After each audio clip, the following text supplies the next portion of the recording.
Kevin and Joe. I am Kevin. That is Joe. And let's think about it. Where you are today is the result of all the decisions you've made along the way. Everyday decisions lead to ways you live and see the world. Those are kind of automatic, almost unconscious. But if you're forced to make small decisions a lot that don't resonate with you, it starts to add up. Well, we're going to talk today about big decisions. If you're a man in the middle, you've had to make some really big decisions in your life. And the art of making a big decision, there's sort of two ways, Joe, that we come to big decisions.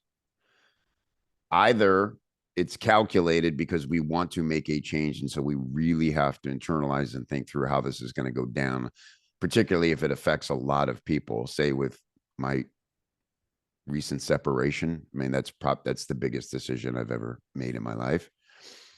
Other times we find ourselves in situations where, oh shit, these two forces are coming at me, and I gotta either run or tackle one or slip through the middle of, big decision time. So when I say that to you, what comes to mind is the first time you found yourself staring that down and having to make a big decision?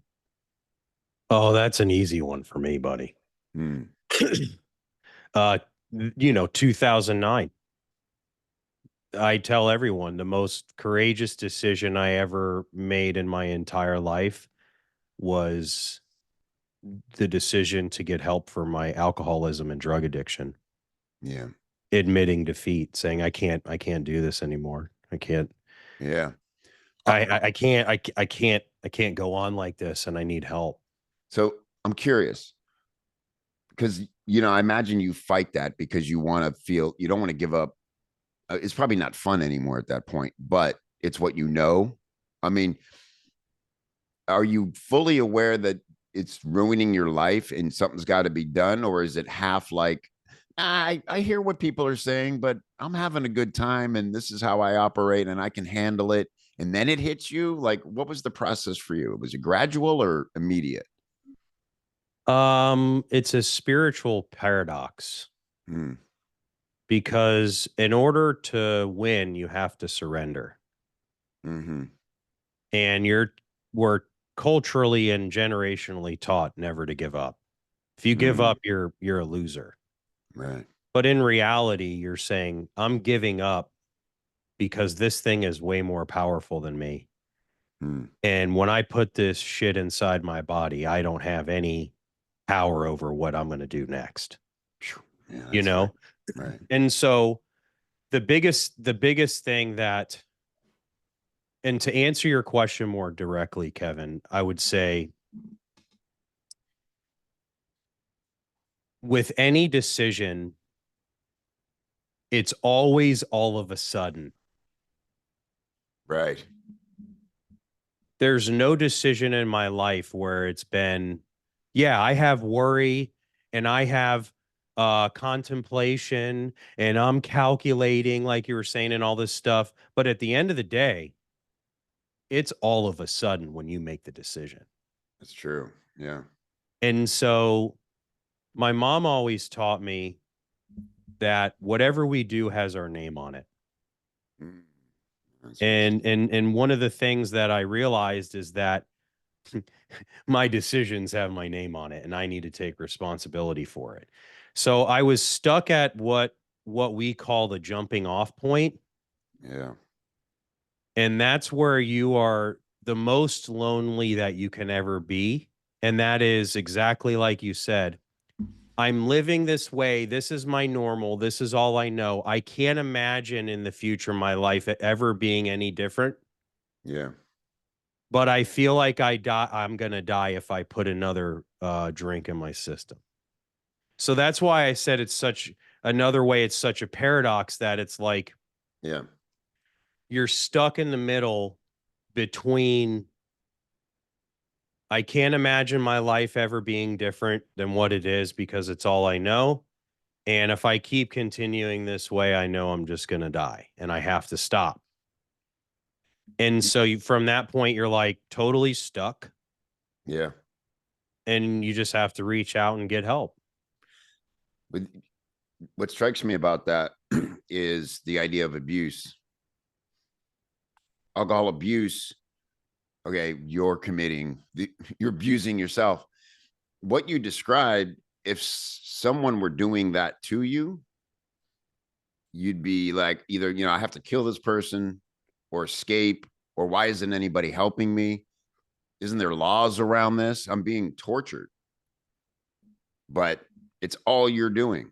So there must be crazy loneliness to that. And Sure. it's all on you to, I guess what's the first step is awareness. And then you have to speak up and ask for help in some way. Huh? Yeah. Awareness, acceptance, and then action. And remember, too, it's the only disease that tricks you into believing you don't have it. Yeah. Wow. It's not like, Yeah. oh, you know what? I don't really have cancer. There's no x-ray. Yeah. Yeah. Like, so again, it's not just a disease of the body, it's a disease of the mind.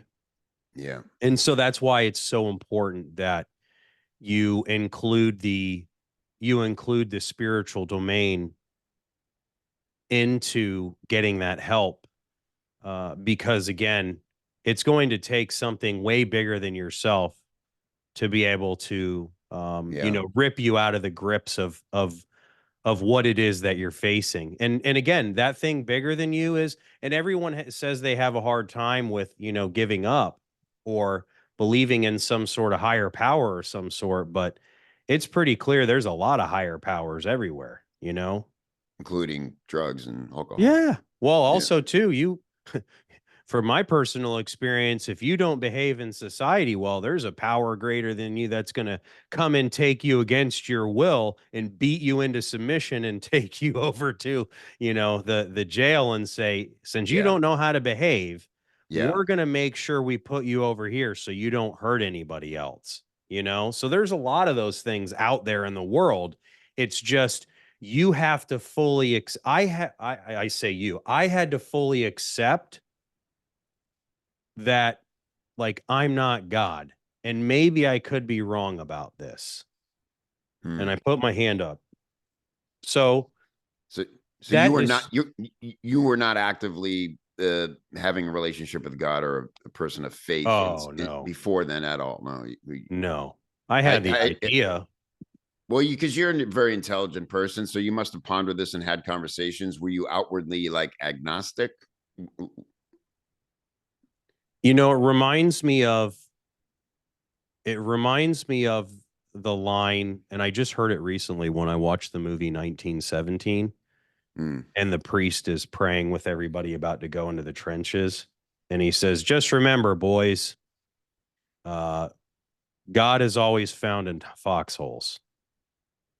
Or he would say, no, I said it wrong. He said, there's no atheists in yeah, foxholes. right, right. Right. And that's the signature line. And that's the reality, is that, like, you just use this God or higher power or whatever, like Santa Claus, get me out of it this time. I promise I'll change. Or, Yeah, help yeah, me get this, rather than showing up and saying, this is a force that I need to align my behavior and my mind and my spirit with in order to actually contribute to the good of society and the good of my family and the good of my own life.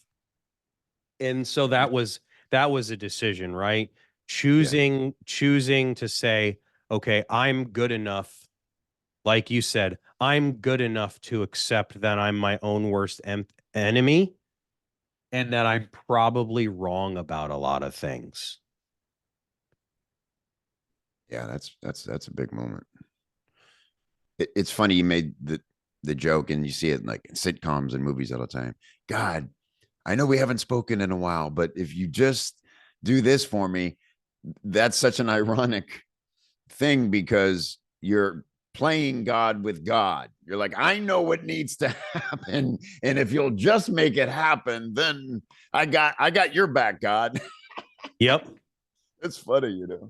Yep. Um, yeah, and then there's times. I mean, it just doesn't get much bigger than that, and it's Well, the other thing life or too, death. Kevin, like we talked about in earlier episodes, the thing that kind of pushed me into that willingness of saying, hey, maybe I need to make this decision Yeah, was also the decision to engage in sex with my girlfriend and right, impregnate her. right. So So another huge decision that is totally transforms the future reality of my life. this this is interesting to me because now you're purposely about to become a father for the second time, and I know how close you are with Damien and what fatherhood means to you and in those things, but just going back to that moment because you framed it as sort of a consequences of how you were living, completely reckless. It and now I think you got sober what, like right after he was born, right? Like that 2 months before. 2 months before. Yes. And Thank so God. thank God, up until that point, are you embracing fatherhood or are you trying to avoid it? Because you're not ready for it. It wasn't planned. It wasn't a decision. It's incredibly difficult to think about someone other than yourself. Hmm.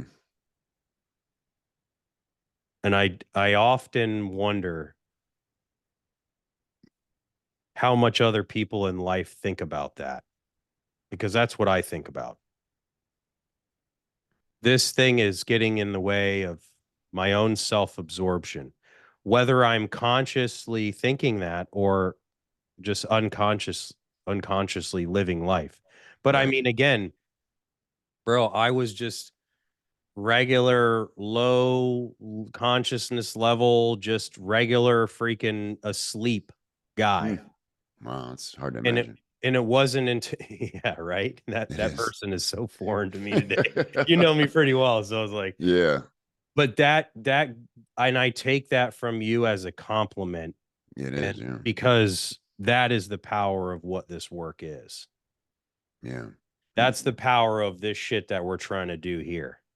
Is Yeah. that if we take care of the inner self, we can work on the individuation of ourself and become the greatest version of ourself. And so that was the path that I was on. So when I made that decision, I took an immediate 180 and I ran as fast as humanly possible away from that person as I could. Damn. I want to focus on that action part because that is, at the end of the day, what makes any decision worth making is that you then took action on what you decided. So in your case, you had the moment and obviously did the things very quickly, like you said, a 180, and just started living a different way. Um, the action, I guess, is what makes the decision so damn hard when it's a big decision. Is like, now I got to do this, and I'm either gonna hurt people, I'm gonna make myself uncomfortable. Again, like going back to the original sort of ideas, like sometimes they slowly happen to you. Think of like you just like not feeling it at your job anymore, and you're like, or your career, and you're just burned out, and you're like, fuck, I think I need to make a change. And so now you're sort of chasing sunk cost of, but I've been doing this 10 years, and um, It's comfortable.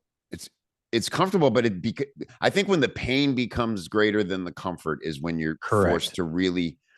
And sometimes in jobs, you just start doing shitty work and like you're trying to get fired to force the decision, which is the worst possible way. Because now you're burning bridges and just looking like a hump. Um, and I think back to one decision that was a hybrid of those two things.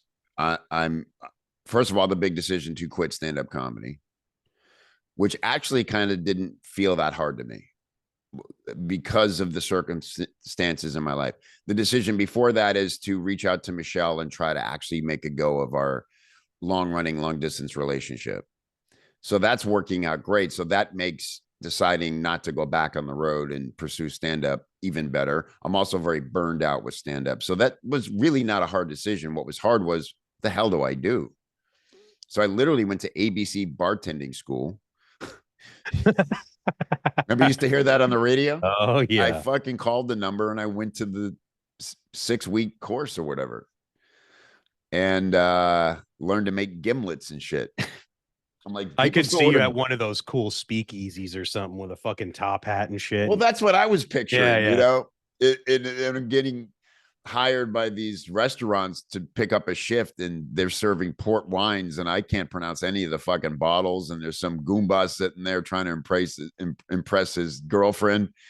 Hey, well, and I got to pour it through cheesecloth, and I felt like fucking Don Knotts, I mean, it was. I'm like, and I'm going. I used to I used to lead rooms like this. Like I was the reason you were there, and I had the microphone, and now I'm like behind the bar, feeling like the dumbest version of myself. That was weird. But the decision overall to do that and marry Michelle and decide to start a family, none of that I remember feeling difficult or unnatural. But then we get back to Florida, and I got no resume, dude. I'm doing fucking bartending. The Vinoy wouldn't hire me to park cars because they were afraid I was just trying to get by for a month, and then I would leave when I got a gig. And I'm like, no, I'm done. So I'm literally like, wow, you won't let me park cars at this fucking hotel. I mean, Yeah. and so a friend of mine who I didn't ever, it was no longer a friend. And he is someone I had decided to cut out of my life because he was an addict, Joe. Not because he was an addict, because he was an asshole. And every time he was around, The same thing. yeah, every time he was around, the night would go south, and I'd be like, why did we fucking keep this guy around? Anyway, he had gotten clean, he'd gotten sober, and he had started a business. He was doing really well, and he lured me in. He always really liked me, and wanted me back in his life to validate that sort of his existence, that he had become something different, and I was a symbol of that for him for whatever reason. So he offers, he knows the situation I'm in, and because he's a smart businessman, he used his leadership skills to make me an offer I couldn't refuse. And he said, I will pay you to sit next to me and figure out this business. And he paid me like twice what I was making. I was a bellman at the Hilton in downtown St. Pete, bro. I was shuffling fucking flight crews back and forth to the airport and getting bitched out if I was 2 minutes late. And I'm like, how is this my life, man? I'm dressed like Gopher from the Love Boat, and I'm driving these cranky fucking people who were given by their company $1 to tip me when I handed them their bag, and sometimes would only give me 50 cents of it because they were beating the system. 50 cents, you're handing me 2 quarters? I'm a fucking human being.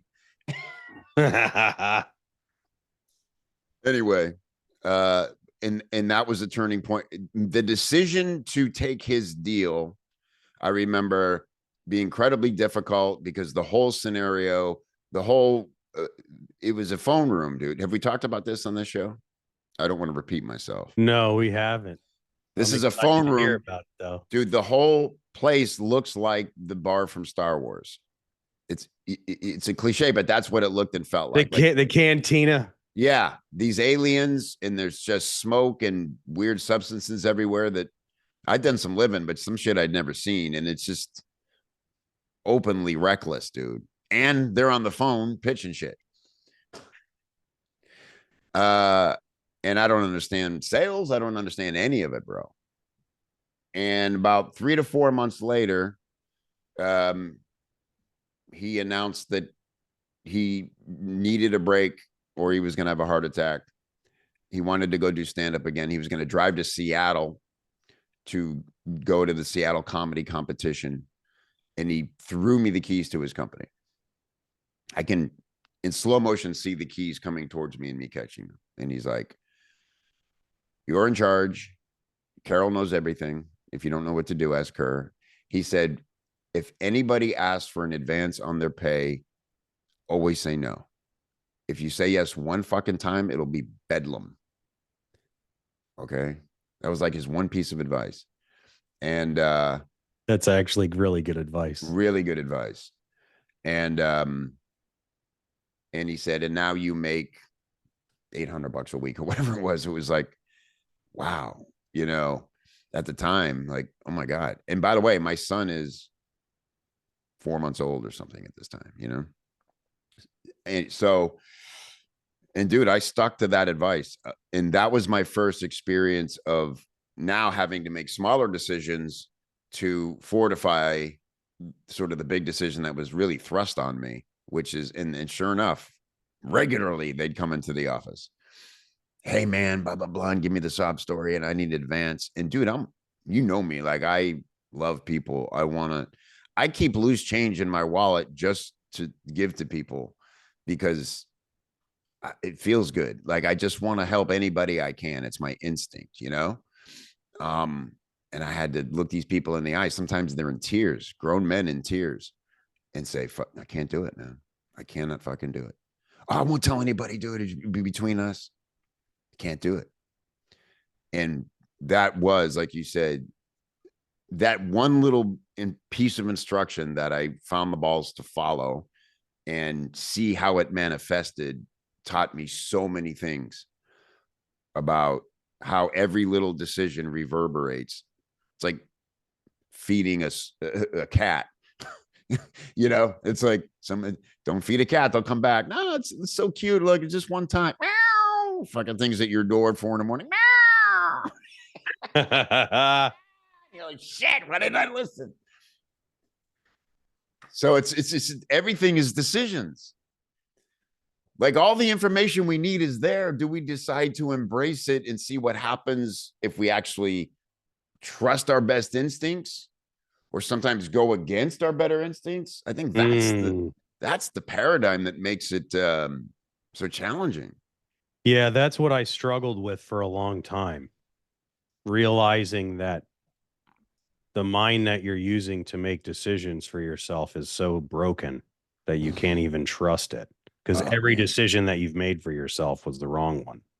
Oh, But I have a question for you, hmm. because this is what surfaced for me when you were talking about that transition from Mm-hmm. comedy to the deal with Michelle and reaching out to her and all that.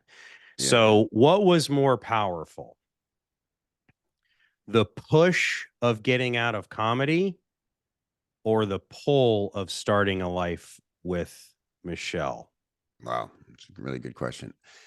In my memory, it was literally like train cars connecting, those two things you just mentioned. So it was like a connection of those two together that created this like eruption of Yeah. decision. I may have told you when I was finally done with show business after being in LA and trying to get that writing job, and the woman at the car wash said, "Sometimes to know what you want, you have to start with what you don't want." And that was the defining moment of, I don't want this. I don't want to live in LA. I don't want to have other people in charge of my life and my fate and my decisions. So I'm just fucking leaving. And it's the first time ever I loaded up my car with all my shit and drove away from a place Mm. instead of towards a place. And that drive led me back to Florida for a minute, back to Chicago for a time. And at some point, I thought, the only thing I know for sure is that I love this woman. And if I don't try to make it happen and just see what happens, at least make space for it, if she's willing, then I'll really be fucked because I won't know anything. So it So, was one and then the other, to answer your question, in that exact order. yeah, and one of the things that is so powerful with that is that you were going towards something more meaningful, right? It was Oh like yeah. it Yeah. was like this thing that meant so much to me that I at one time thought I would just do forever. Yeah. Uh Ended up being the thing that, the shelf life on it ran out, right? It was Yeah. the open container in the refrigerator that you needed to discard, and you're like, okay, I need to go shopping for some new stuff here, and again, like Hollis says, um he says meaning is not given to us, it must be discovered. Oof, It is a man. hard and lonely work, but it is the work that we are meant to do. Oh So man. it's like in these major decisions, like the search for meaning is basically the essential part of it. And then 100%. understanding why we're making that choice is ultimately what brings us strength and fulfillment, You just nailed it, dude. right? Because 100%. then now, where you're at right now, you just made the decision that the shelf life on that decision Yeah, has now ended, right? exactly. And I love that you said that. And I had, because people might find it odd, and this is the stereotype around these midlife decisions. You hear me talk about how much that relationship meant to me. And then we went on to have this epic, unbelievable, fucking killed it together. Beautiful family, close family, everything's working. And then now you're ending that? What the fuck? It just doesn't add up for people. But the bigger thing here is that there's a pattern to having to make these big decisions. And another thing Hollis focuses on a lot is the idea that in your, around the time people typically get married in late 20s, early 30s, to think that 20 or 25 years later, everything you fully believed and were sure of then can still feel and look and act the same 20 or 25 years later. It's just silly. And so there's no judgment on the fact that you get restless with a scenario later in life. Again, hardest decision I've ever made, but then that's where the faith comes in. I think I can equate, because that's fresh for me and it's the hardest one I've ever made, and you had your hardest one you ever made, were both acts of faith. I only know I can't go on like this. I don't know what happens next. And again, Hollis gave me great comfort in the idea, like, you're not supposed to. Your only job is to accept that it will be different, and then use your instincts along the way to form what it becomes next. And that's why we say there's no playbook, because if there was a playbook, you probably wouldn't make the decision. You're not supposed to know what happens next. It's Yep. letting go. He says the task of midlife is not to look for answers, but live into the questions. So it's embracing the uncertainty of life. And I think when you're by the time you get to midlife, if you've had enough pain that has, and I speak for myself, if I've had so much pain that that's what's driven my consciousness level up, not comfort. And Yes. whether it was consistently self-induced pain because of me wanting to do the inner work, or circumstantial because life just showing up, right? So like now when I make decisions, I don't just like rush to conclusions of this is how it's going to end up, right? I'm like I question everything because I've proven to myself time and time and time again that the one thing that I do know is that I don't know, Mm, you mm-hmm. know? And I'm not saying I'm not a planner. Right. I mean, I'm a COO. That's my whole job. Right. Like it's to Make plan it work. every detail for execution, Yeah. right? But I plan for the worst and hope for the best. And again, there are specific things that have predictable outcomes, but so far for my life and decision making with other people, that's not the case. Yeah. But I will say that I think the magic behind that is that quite often I got stuff way better than I ever imagined. Mm. It wasn't always like, oh, I made this decision and everything turned to shit. Yeah. Sometimes it was way better than even, like I said, even could have envisioned for myself. And that's the uncertainty. So again, time after time, getting into the space of, okay, what questions are coming up for me? Uh, and maybe you're somebody that doesn't even have somebody that you can talk to like this. Yeah. I was just thinking that. Right. Like maybe that's the first courageous decision that you need to make is I to think put yourself out there and start talking to people. for sure. I will also say I think there's a step before that that you can do alone, Mm. which is unplug every fucking thing and and go sit somewhere where you feel safe and comfortable with a pen and a notebook. It's important that you write on paper for this because it connects to your brain differently. And start at the top of the page with the decision you're contemplating. Define it the best you can. Or if you don't have a decision yet, but you need something to end, write that down. I'm going to quit my job, but I'm scared because, and then say, okay, so you quit your job. And then every time you have a thought, you write, so then what? And then you go, well, I quit my job and then I have to go on sign up on Indeed okay, and then what? Well, I'll probably get some interviews and okay, and then what? Well, I'm sure at some point you're counseling yourself through.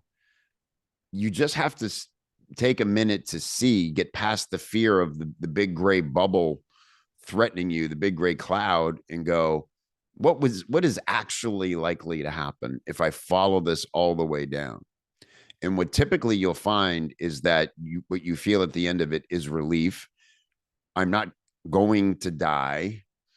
I'm not going to become a complete fuck up.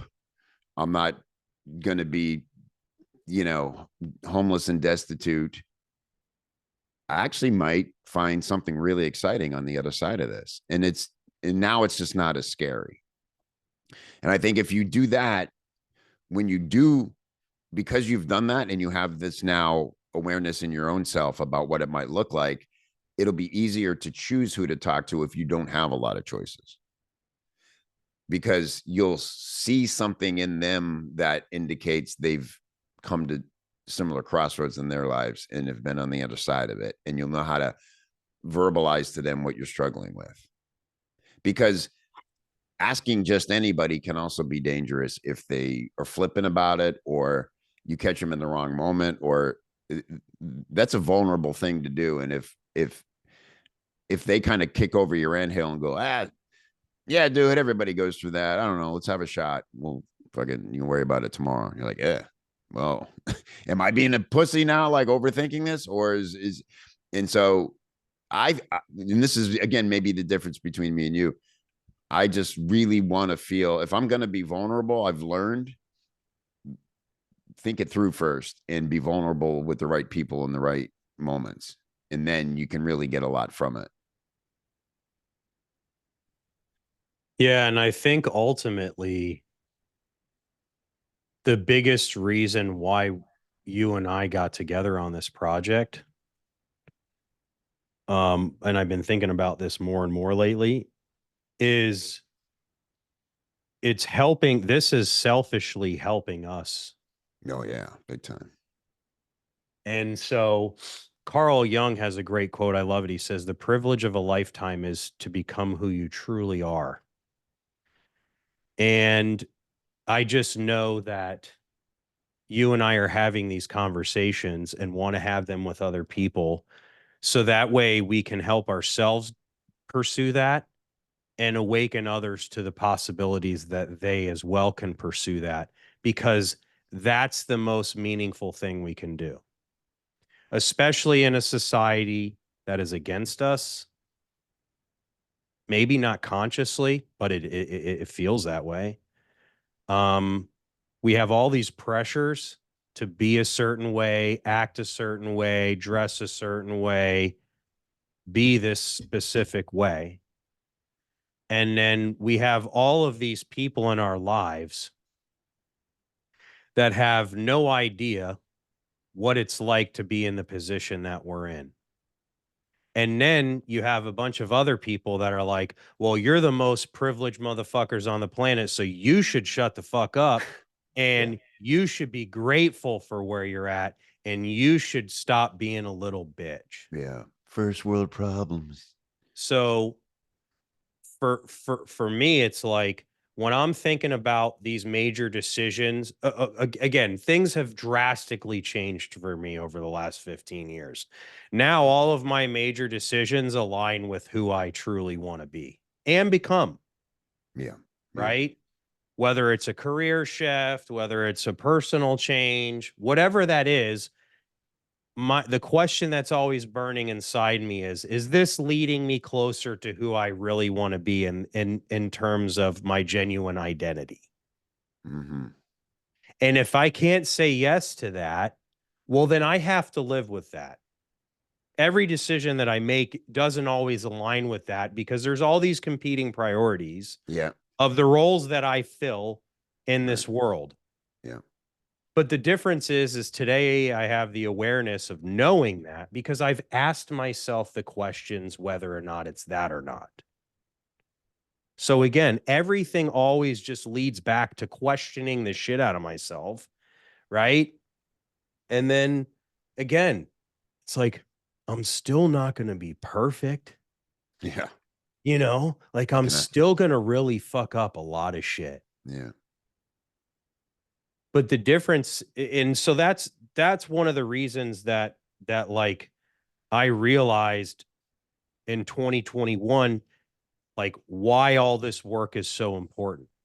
Because it was like, oh, if I'm in the pursuit of doing all this personal development and spiritual development and emotional intelligence work and all this stuff, it's going to lead me to the achievements. It's going to lead me to the success I want. It's going to help me all these things. But the unintended consequence of all of that was that it taught me that when life really shows up and kicks me square in the nuts and is like, yo, you're a human being like the rest of us. Fuck you.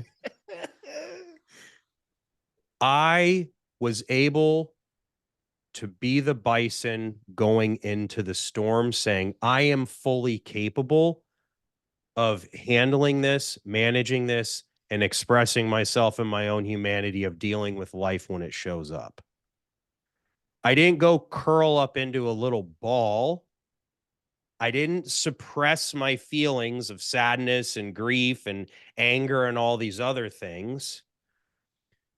So like that was an unintended consequence that I never even thought like was possible before. Because in my mind, it was like, oh, well, if this happens, I'll be like this, or this is how I'll handle it. But Yeah. the key there, I think, that you brought up that I don't think is prevalent enough in today's society is the idea of community and contributing through service. It's like, you know what? If you're just sitting at your house and you're not doing anything, like go volunteer somewhere. Yeah. When's the last time your life is so shitty and you hate yourself so much? Well, go help somebody that has it way worse than you do, because there's plenty of that. We're in America. Like we got it great. So the more that I've done that, like it builds a Yeah. lot of gratitude, bro. I forget about all of my shit Yeah. very quickly when I'm in the service of other people, you know? And Yeah. so that's a constant, big decision I make in my life. Am I going Yeah. to sit here and sit in my own shit, or am I going to reach out and try and contribute and help others? Yeah. Because every time I do that, selfishly, I just feel better. Yeah. So, like, whatever you guys think I'm like approaching sainthood or whatever, it's not that. It's, I want to feel good. I want to feel good in my life. I want to feel good about myself. Shit, you're a better man than me. I'm not giving that dude any change out of my pocket. I don't have any change. I have a debit card and you're not an ATM, you know? But like, That doesn't make me better. It makes me probably makes me lazy. but you know what I'm saying though. It's like I'm like, But it's shit. just, well, it's an instinct. And I think what we're Yeah. both getting at is it's humanity. But every act is a selfish act. Even sacrifice is a selfish act. Like you said, you consciously are doing it because you know on the other side of it, it's going to make you feel and be better. And you don't report it. I got to tell you, Joe, this is one thing I admire about you so much. I always say I judge people's character on what they do when no one's looking. And I saw a picture of a mutual friend of ours posting about his hurricane, recovery. And there's a picture of you and him, and you're just there at his house helping him do whatever the fuck needs to be done, ripping shit out. And you never would mention that. I had no idea you did that day. We're not so close that we know what each other does every day, but a lot of people would go out, oh, I'm really tired. I helped so and so do this today. That's just you. And I love seeing that picture of you. Because I'm like, Joe would never mention that this is what he did this day. This guy happened to just snap a pic. And again, but the point being, again, I know. I was like, man, you not, I'm not posted trying, that shit. not trying to glow your halo. I'm just Yeah. saying, you do that, it becomes a default. Maybe like the way to bring this all home is like those little decisions to, instead of just think, how often do we text somebody, man, I'm here if you need anything, when they're going through, do you really mean it? Would you fucking stop what you're doing no matter what they ask and go to them? Because maybe they're not in that category, or maybe you would. But when you do a little thing like that, go, I better mean this. And I want them to ask. Because the other thing beyond that is not sending a text just to check the box that, hey, I'm a good person and I'm here for you. Fucking drive to their house and go, bro, where do we start? What's going on? This is a fucking mess, dude. Wow. Let's just start grabbing branches, man. That's the difference. But the point is, it's not about right or wrong or judging yourself or uh, the decision to actually take action, which is all this coming back to, and show up for somebody. That alone, even if they're not home or they're like, actually, I'm good, man, is so much more gratifying than just saying you would and even meaning you would, that it becomes a default way of being. It's a And way of being. the gratification you get from it builds up your character into something different. And like you said, it's a positive mental health cycle. So again, small decisions can lead to bigger ways of being, which lead you to be facing hopefully better decisions about what to do in life, because all that character stuff and all those actions add up more for you than the other people. It's about a choice to, who do I want to be? And I love what you said. I think it can start as simple as, I'm not just going to say I should help out at a soup kitchen one day. I'm going to spend 7 seconds Googling how to volunteer at a fucking soup kitchen. And I'm going to show up there one day just to see what it's like. I mean, how much are you going to learn from working 4 hours ladling soup to homeless people about the world and things you didn't know that were happening around you? That has to make you a better, more interesting, fulfilled person. Yeah, I mean that's well said. You reminded me of a mentor told me He said, Joe, when it comes to the matters of the heart, the level of fulfillment that we gain is contingent upon the level of inconvenience to our day. Oof. Say that again, dude. I need to hear that again. He said, when it comes to matters of the heart, the level of fulfillment that we gain is contingent upon the level of inconvenience to our day. Because it's my special little day, Kevin. Yeah. It's my day. You know, America's like, me. Let me do the Yeah. selfish opera. Me. You know, it's like, but again, let me get down off my soapbox, and I'll just say this: no one even reached out to see if he was okay, dude. Hmm. So all the people take and take and take and take, Hmm. and I'm just like, hey man, how's it going? Okay, yeah, you're coming back. What you need me to come help? He's like, no. I'm like, no, seriously, I'm not just saying that. Like, Yeah. what's the plan? You know, because again, you have opportunities to be a service of somebody that's going through something really, really hard. And the reality is, man, is that if I could bottle up the look of gratitude in his eyes and just take a little drink of it every day, I'd probably have everlasting life. I'd probably live forever. You know, it's just Yeah. so again, like that, but like you said, it becomes this way of being. And I think so much, and that's a big decision. It's a you're deciding I'm gonna transition from being a taker into a giver.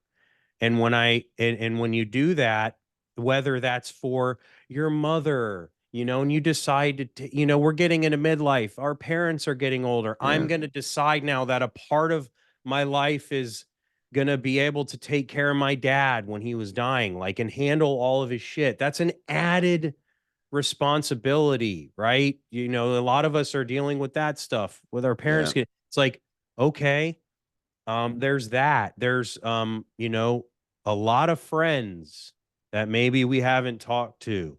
It's like maybe it's like, hey, how you been, man? What's going on with you? Yeah. You never know what that little tactic, because again, like we said in the first episode, this 45 to 54-year-old men is the second leading demographic of suicide. And most of the time when I see these camera reels of what they looked like in pictures of months and weeks leading up to their biggest decision that they could make, Mm. they look normal. Yeah. They're smiling and giggling, playing with their small kids. They're doing this, they're doing that. So sometimes it does take a thing where you're just like, you grab somebody and you're like, hey, what's really going on, man? Yeah. Not like, hey, I'm fine. Hey, everything at work is great.